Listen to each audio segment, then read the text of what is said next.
Isang mapagpalang umaga sa ating lahat, mga kapatid ko kay Kristo, mula sa The Solid Rock Morning Devotion, isang kagalakan na muli tayo ay makapagbulay-bulay sa salita ng Panginoon sa umagang ito. 10 minutong pagbubulay-bulay ng mga salita ng Panginoon upang papurihan at sambahin ang ating Panginoong Hesukristo. Ang ating pong pagbubulay-bulayan sa umagang ito ay matatagpuan sa 1 Korinto, Kapitulo 11, talatang 30. Ito po ang sinasabi. Yan ang dahilan kung bakit mahihina at sakitin ang marami sa inyo at may ilan ngang namatay na. Ang pamagat ng ating pagbubulay-bulayan ay magsigising ang mga tulog. Sa isinasagawa nating mga pagpupuri at pagsamba sa Panginoon, palaging pinaalala sa atin na pag-alawin natin ang ningas ng Espiritu Santo na gumagawa sa atin upang maitaguyod natin na hanggang sa kasagdalan ang ating mga paglilingkod sa Diyos. Subalit, sa likod ng lahat ng ito, mayroong ilang mga kapatid na nasumpungan pa rin mga natutulog sa kanilang pananampalataya. Sino ba ang kabilang sa mga natutulog na ito? Datapwat, ang mahihina sa pananampalataya ay tanggapin ninyo, hindi upang pagtalunan ang kanyang pag-aalinlangan. Ayon sa Roma 14:1. Ayon kay Apostol Pablo, sino niya itong mga tinutukoy niyang mga natutulog? Ang sabi niya, ang mga nangatutulog na ito ay yaong mga mahihina sa ang pananampalataya o sa ibang termino ay mga matitisurin. Bakit sila natitison? Sapagkat hindi pa lubos ang pagsampalataya niya sa Panginoon at aral na kanyang tinanggap. Sa 1 Timoteo 5:1, datapwat ang nagpapakabuyo sa mga kalayawan bagamat buhay ay patay. Marami talagang nahihimbing dahil sa pagkahumali sa iba't ibang uri ng kalayawan. Ito ay malubhang sakit sa pananampalataya na maaaring ipanghina at kanyang ikamatay. Manalangin tayo. Ama naming Diyos na mapagmahal, Ikaw ay napako sa krus dahil sa aming mga kasalanan.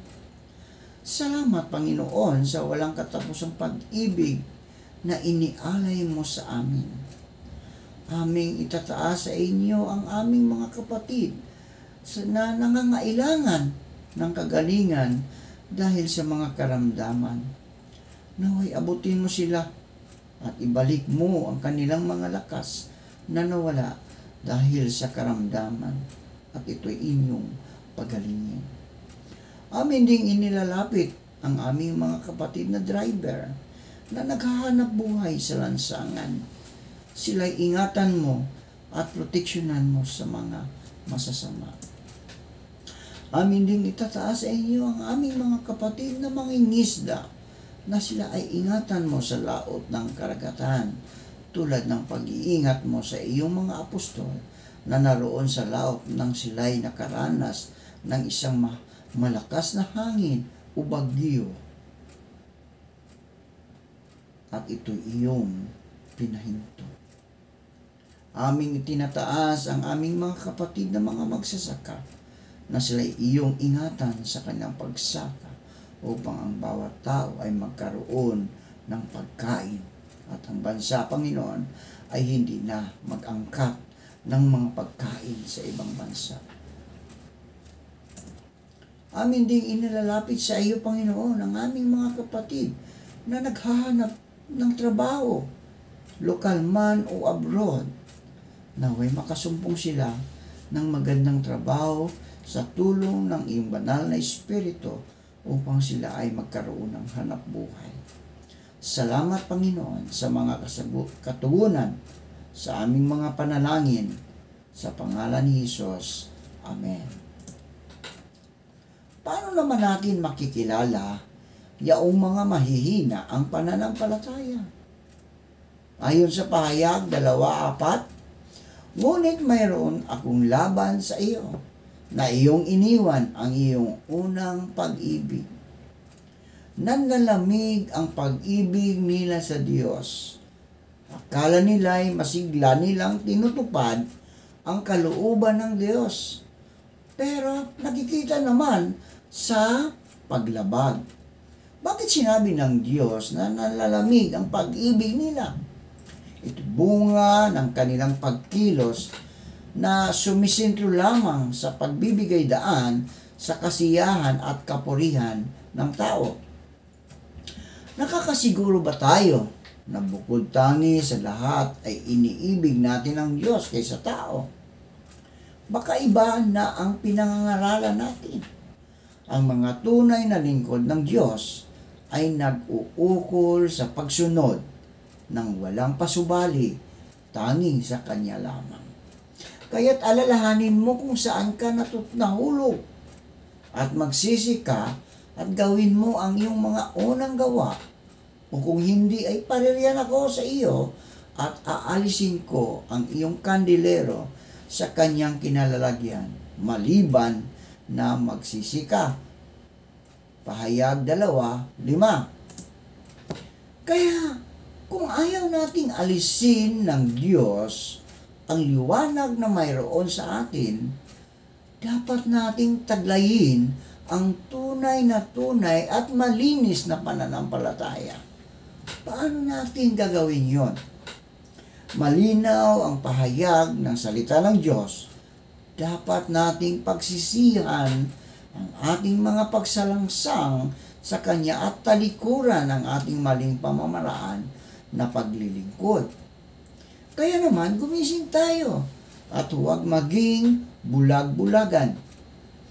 Talagang mapagpahinuhod ang Diyos. Binibigyan niya ang bawat isa ng pag-asa na mabago buhay upang hindi masayang ang ating pagkakataon sa pagmamana ng buhay na walang hanggan. Ang may pagtitiis ka at nagbata ka dahil sa pangalan at hindi ka napagod, iyon ay makikita natin sa pahayag 2:3. Noong una, sila ay masigla, matiyaga at nagpapagal sa kanilang paglilingkod sa Diyos. Taglay nila ang malinis at dalisay na layunin sa paglilingkod. Subalit, hindi sila nakapanatili sa ganitong kalagayan at sila ay naakit sa material na pakinabang at kalayawan. Gumising kayo nang ayon sa katuwiran at huwag mangagkasala, sapagkat may mga ibang walang pagkakilala sa Diyos. Sinasabi ko ito upang kayo'y kilusin sa kahihiyan. Ang payo sa atin ng Biblia ay gumising tayo sa katuwiran ng Diyos. Anong ibig sabihin yon? Hindi dapat tayo makitang nakahanay sa mga taong hindi kumikilala sa Diyos. Magpuyat ka at pagtibayin mo ang mga bagay na natitira na malapit ng mamatay, sapagkat wala akong nasumpungang iyon mga gawa sakdal sa harapan ng aking Diyos. Ito po ay makikita natin sa pahayag 3:2. Kung gayon, paano tayo gigising sa katuwiran ng Diyos? Ang lingkod ng Diyos nagising ay yaong hindi nagpapaalipin sa kalayawan. Hindi nagpapadaig sa lahat ng alalahanin sa buhay na ito. At patuloy siyang sumusunod sa aral ng utos ng Diyos. Sa pahayag 22:12 at sinabi ni Jesus, makinig kayo, darating na ako Dala ko ang mga gantimpalang ibibigay sa bawat isa ayon sa ginawa. Sa makatuwid, dapat ay maghanda na tayo na nalalapit na ang pagsalubong natin sa muli niyang pagbabalik. Handa tayo. Kapag tayo'y naabutan na tulog, nako, anong mangyayari sa atin? Baka maiwanan tayo ng Panginoon.